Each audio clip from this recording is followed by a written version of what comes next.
Monsieur le Premier ministre, pas un mot. Des plans d'une centrale nucléaire circulent dans la nature et peuvent se trouver dans n'importe quelle main malveillante. Et vous ne dites pas un mot sur ces révélations de Greenpeace et Mediapart. Schéma des clôtures électriques, position exacte des alarmes et des déclencheurs anti-intrusion, vue des caméras et de leurs angles morts, plan des sas d'accès sécurisés, jusqu'à la taille exacte des boulons qui serrent les grilles d'accès à la centrale. N'avez-vous rien à dire alors que circule un véritable mode d'emploi pour une attaque contre une installation nucléaire? Le nucléaire est hors de contrôle. L'EPR en est le symbole et vous en êtes responsable. Responsable car vous êtes resté sourd à toutes les alertes. Vous avez ignoré les associations et la commission d'enquête parlementaire sur la sûreté et la sécurité nucléaire menée par une certaine Barbara Pompili. Pire, vous avez criminalisé les lanceurs d'alerte et utilisé des moyens antiterroristes contre les militants de Bure. L'EPR de Flamanville était déjà un désastre, il devient une bombe à retardement. Il devait coûter 3 milliards, la facture sera de 19 milliards. Sa mise en service a pris 11 ans de retard. L'EPR, c'est des problèmes en série sur la cuve, le couvercle, le mur de la piscine, les soudures. L'EPR, c'est la condamnation de Bouygues pour travail dissimulé sur le chantier. C'est une cascade de sous-traitance, y compris dans la sécurité.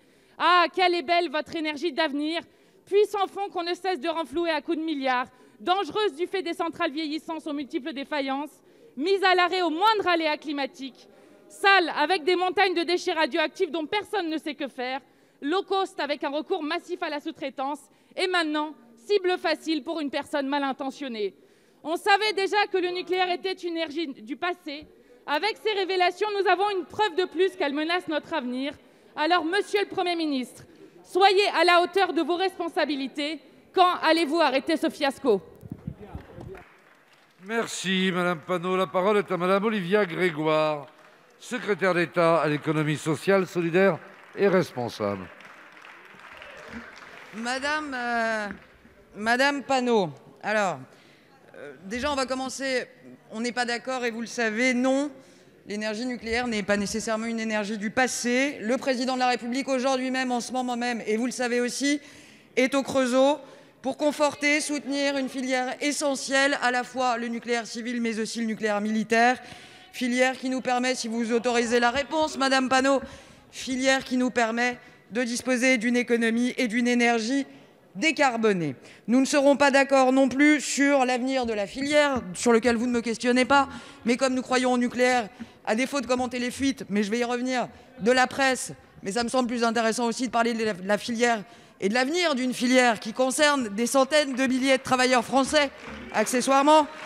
Sur la filière et sur l'avenir de cette filière, vous dire peut-être que nous attendons, parce que je sais que vous suivez le dossier depuis des années, nous attendons la remise d'un rapport d'EDF en début d'année, mi-d'année 2021, afin de voir ce que nous ferions pour envisager peut-être de nouveaux types de réacteurs, EPR, nouvelle génération. Mais de grâce, nous allons faire les choses dans l'ordre. J'entends votre voix, mais je tiens à vous apporter une réponse précise, donc elle ne couvrira pas la mienne. Je veux vous dire que nous prendrons le temps d'attendre cette réponse d'EDF pour voir ensuite ce qu'il est possible de faire en matière de filière. Vous soulignez une fuite médiatique, mais les questions d'actualité au gouvernement, je pense, sont plus qu'un lieu d'échange plutôt que de commentaires de fuite. Je redirais que le fait de disposer, Madame Panot, des plans de la ZAC de Flamanville, dont entre nous, on voit à l'œil nu l'emplacement des caméras ou des détecteurs en rien une information classifiée, en rien une information sécurisée.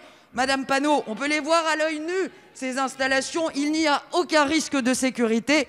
Vous faites une affaire d'une fuite qui n'en est pas, je vous reconnais bien là, mais ça ne remet en rien notre engagement aux côtés de la filière nucléaire et nos travaux sur le mix énergétique de la France. Je vous remercie. Madame la ministre.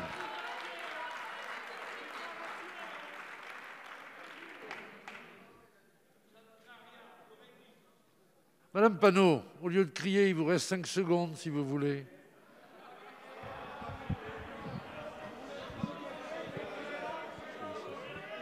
Il y a les plans d'une centrale nucléaire de l'EPR dans la nature et vous dites ce n'est pas un problème de sécurité, vous êtes hallucinant, vous êtes irresponsable.